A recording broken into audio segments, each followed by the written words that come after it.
Yo, what's up, guys? Welcome to the new day, new life, new tutorial on LAMA tutorial of Swastik accounting software. So, सबैजनालाई चाहिँ भिडियोको caption हेरेर थाहा पाइसक्नु होला चाहिँ आजको video चाहिँ के को बारेमा हुनेवाला छ भनेर. सो आज चाहिँ प्रडक्ट बनाउने हो गाइज है. सो सर्वप्रथम हामीले चाहिँ जान सकिन्छ मास्टर प्रडक्ट अनि युनिट प्रडक्टमा जाने हो नि त सुरुमा. सो हामी चाहिँ बिगिनर हो है. सो बिगिनर तरिकाले जानुपर्ने हुन्छ. त्यसको लागि चाहिँ सुरुमा हामीले चाहिँ युनिट बनाऊँ त्यही मास्टर प्रडक्ट अनि युनिट. म फेरि पनि भन्दैछु मास्टर प्रडक्ट युनिट अनि न्यूमा क्लिक गरिसकेपछि कोडमा सर्ट फर्मले लेख्न पर्ने हुन्छ पिसिएस. जस्तो मैले पिसको लागि पिसिएस, डिस्क्रिप्सनमा चाहिँ फुल फर्म लेख्ने होइन. पिसिएसको फुल फर्म के हो त पिसिएस है त गाइज. सो फेरि पनि म भन्दैछु मास्टर प्रडक्ट अनि त्यसपछि युनिट है. अनि न्यू त्यसपछि न्यूमा गएपछि कोडमा चाहिँ हाम्रो सर्ट फर्म लेख्नु पर्ने हुन्छ. जस्तोले मलाई बोराको त बोरा नै हुन्छ होइन गाइज. अनि त्यसपछि ओकेमा क्लिक गरिदिने. ओकेमा क्लिक गरिदिइसकेपछि चाहिँ यति नै हुन्छ है. फेरि सेकेन्ड स्टेप भनेको चाहिँ अब प्रडक्ट ग्रुप पनि त चाहियो नि त होइन. प्रडक्ट ग्रुप भनेको के हो भन्दाखेरि चाहिँ जस्तो केरा सुन्तला अनि अनारको ग्रुप चाहिँ के भयो भने त फलफुल भयो नि त. त्यस्तै गरिकन अब सिमेन्टहरूको पनि हुन्छ नि त, ओपिसी सिमेन्ट, पिबिसी सिमेन्ट होइन. त्यस्तो गरिकन मैले आज चाहिँ सिमेन्टको ग्रुप बनाउन जाँदैछु. सो डिस्क्रिप्सनमा चाहिँ अब मैले सिमेन्ट भनेर लेख्न जाँदैछु है गाइज. सो सिमेन्ट भनेर लेखौँ होइन. सर्ट नेम त इन्टर गरेपछि आउँछ अटोमेटिक. अनि ग्रुप टाइप चाहिँ हाम्रो यहाँ फिनिस गुड हो के हो भनेर चाहिँ यो किन आएको छ भन्नुहुन्छ भने अहिले मैले चाहिँ ट्युटोरियलको लागि आइएमएस युज गरिरहेको छु नि त. नर्मल्ली चाहिँ यो हुँदैन है. सिम्पली चाहिँ ओकेमा क्लिक गरिदिनुहोस्. अनि यो अन्डर ग्रुप छ नि, यो अन्डर ग्रुपमा चाहिँ केही पनि लेख्न पर्दैन. यसलाई चाहिँ इग्नोर गरिदिए हुन्छ होइन. अनि यसलाई इग्नोर गर्दै अनि चाहिँ हजुरले ओकेमा क्लिक गरिदिए हुन्छ है त. अनि ओकेमा क्लिक गरौँ अहिलेलाई. अनि ओकेमा क्लिक गरिसके पछाडि चाहिँ अब फेरि पनि म भन्छु हजुरलाई कहाँ चाहिँ जाने, मास्टर अनि प्रडक्ट अनि प्रडक्ट ग्रुपमा जाने है त. फेरि पनि न्यू अनि फेरि डिस्क्रिप्सन अनि डिस्क्रिप्सनमा चाहिँ कुन ग्रुप हो त त्यो प्रडक्टको. फेरि मैले मोबाइल भनेर बनाउँदैछु इन्टर अनि ओके गरिदिने है त. यति गरिसकेपछि चाहिँ अनि यति हुन्छ है. सो अनि फेरि पनि अब मास्टरमा आउनु पऱ्यो. अब प्रडक्टमा आउनु, अब प्रडक्टको आइटम बनाउनु पऱ्यो नि त होइन.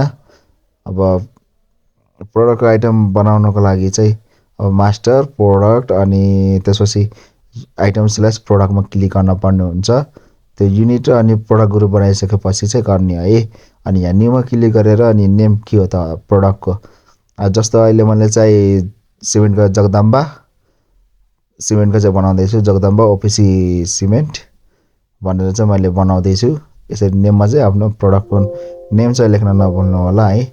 अनि सर्ट नेम चाहिँ आउँछ. सर्ट नेम भनेको चाहिँ प्रडक्टको कोड हो. कोड चाहिँ हजुरले हाल्न सक्नुहुन्छ है. सर्ट नेमको ठाउँमा चाहिँ कोड हाल्न सक्नुहुन्छ हजुरले. अनि ग्रुप चाहिँ अघि हामीले बनाएको थियौँ नि प्रडक्टको ग्रुप हो, त्यो चाहिँ गर्न सकिन्छ है. त्यहाँ F1 दबाएर पनि सकिन्छ. के अनि त्यो के भन्छ त्यो सर्च आइकनमा पनि क्लिक गरेर हजुरले आइकन त्यो सेलेक्ट गर्न सक्नुहुन्छ है त. अनि जे पनि गराउनलाई चाहिँ कन्ट्रोल एन.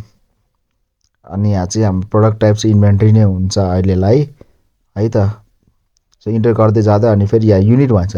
अघि हामीले बनाएको थियौँ नि प्रडक्ट युनिट हो, त्यो चाहिँ हो प्रडक्ट युनिट चाहिँ यहाँ राख्नुपर्ने हुन्छ. यो युनिट भनेको चाहिँ हजुरको जहिले पनि मेन युनिट भन्ने हुन्छ है. यो मेन युनिट हो. हजुरले केमा पर्चेस गर्ने केमा सेल्स गर्ने मेन युनिट भनेको चाहिँ यो युनिट हो है. प्रडक्ट युनिट भनेकै मेन युनिट हुन्छ. अनि अनि हजुरले चाहिँ यहाँ जे पनि गर्दा चाहिँ कन्ट्रोल प्लस एन गरेर बनाउन सक्नुहुन्छ है त गाइज. कन्ट्रोल प्लस एन नभए त्यही अघि जस्तै प्रडक्टमा गएर अनि युनिटमा गएर चाहिँ अनि बनाउन सक्नुहुन्छ. के भनेदेखि चाहिँ कन्ट्रोल एन गरेर पनि बनाउन सक्यो, मास्टरमा गरेर पनि बनाउन सक्यो है त गाइज. त्यही भएर यहाँ मैले कन्ट्रोल एन गरेर मैले गर्दैछु, कन्ट्रोल प्लस एन है त. अनि यहाँ पनि कोड हालेर पनि बनाउन सकिन्छ है त. सेम हो अघिको स्टेप जस्तै. मास्टरमा गएर बनाइने भयो, यहाँबाट कन्ट्रोल एन गरेर बनाइनु भयो है त. अनि अल्टरनेटिभ अब युनिट जे राख्नु छ राख्नुहोस् होइन. अब त्यसपछि अल्टरनेट युनिट छ भने चाहिँ अल्टरनेट युनिटमा टिक लगाएर अनि यहाँ प्रडक्ट के हो त अल्टरनेट युनिट जस्तो एक जस्तो चाहिँ हजुरको पिस मिलियन युनिट 10 पिस बराबर कति प्याकेट हो त्यस्तै गरिकन हजुर अल्टरनेटिभ युनिट सेलेक्ट गर्न सक्नुहुन्छ। अहिलेलाई चाहिँ मैले 25 केजी बराबर 1 बोरा भनेर मैले चाहिँ राखिरहेको छु। अनि यस्तै गरिकन चाहिँ अब सिम्पल हो नि त यो होइन, बिगिनर हो, बिगिनरको लागि भनेर अहिले मैले चाहिँ ब्याचहरू केही पनि खुलाएन। सो यति गरिसकेपछि चाहिँ ओकेमा क्लिक गरिदिनु अनि हजुरको चाहिँ प्रोडक्ट आइटम बन्छ है त। सो यसरी नै हो हजुर, प्र्याक्टिसहरू चाहिँ गर्दै जानु होला होइन। अनि नयाँ नयाँ भिडियोहरू चाहिँ आउँदै गर्छ। अनि चाहिँ आइटमको लिस्ट हेर्नलाई चाहिँ इन्भेन्ट्री अनि लिस्टिङ अफ मास्टर, जस्ट यो लिस्ट मात्रै हेर्ने है हामीले, लिस्टिङ अफ मास्टर अनि आइटम प्रोडक्टमा गएर सबै टिक हटाएर चाहिँ हजुरले ओके गर्नुभयो भने चाहिँ हजुरको कुन कुन आइटम बनेको छ भन्ने चाहिँ हजुरले यसरी चाहिँ लिस्ट हेर्न चाहिँ सक्नुहुन्छ है त गाइज।